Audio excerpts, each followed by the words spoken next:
Bonjour, je suis Nicolas Megel, je suis en charge de la data science chez Next depuis le jour 1. Mon rôle au quotidien chez Next, c'est d'assurer le développement et la supervision de toute la production algorithmique, voilà, en y intégrant bien sûr un maximum de valeurs scientifiques. Et par ailleurs, je suis passionné de football et aussi par le milieu marin. Dans l'équipe, on utilise, pour le développement, les analyses, on utilise principalement Python. On est des gros utilisateurs de GeoPandas et de Scikit-learn. Pour les bases de données, on est sur du SQL et aussi du NoSQL, PostgreSQL, PostGIS, AWS. Pour le déploiement continu, la CI/CD, c'est assez classique. On utilise GitHub, GitHub Action, Docker, voilà, et on déploie sur AWS. Et chez Next, on a une composante cartographique qui est importante, donc on utilise pas mal de technos de web services carto en ligne, comme ArcGIS Online, Mapbox, Kepler.jl.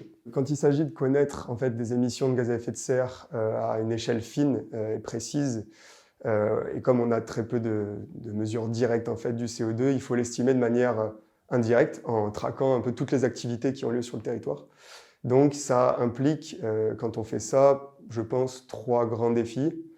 Le premier, c'est d'avoir une plateforme la plus universelle possible, mais en même temps pas trop. C'est-à-dire que nous, on a une plateforme qui fonctionne avec toutes les villes, mais il faut à la fois aussi coller à leur contexte local des données et des enjeux qui peuvent être très variés. Et donc, c'est un va-et-vient continu qui est assez intéressant et qui, pour l'instant, a été réalisé avec succès, puisqu'on a travaillé à la fois sur la France et le Danemark en déployant des méthodologies qui ont très bien fonctionné.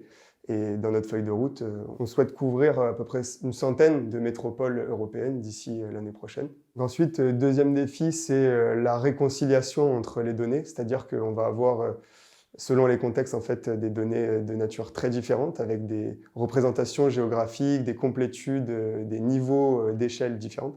Et donc, on doit, en fait, en minimisant l'erreur, réussir à les harmoniser pour notre plateforme. Le troisième défi, c'est le fait de suivre l'état de l'art, en fait, qui est en continuelle évolution. On a des sources de données qui sortent tous les jours, des nouvelles méthodes qui sortent tous les jours.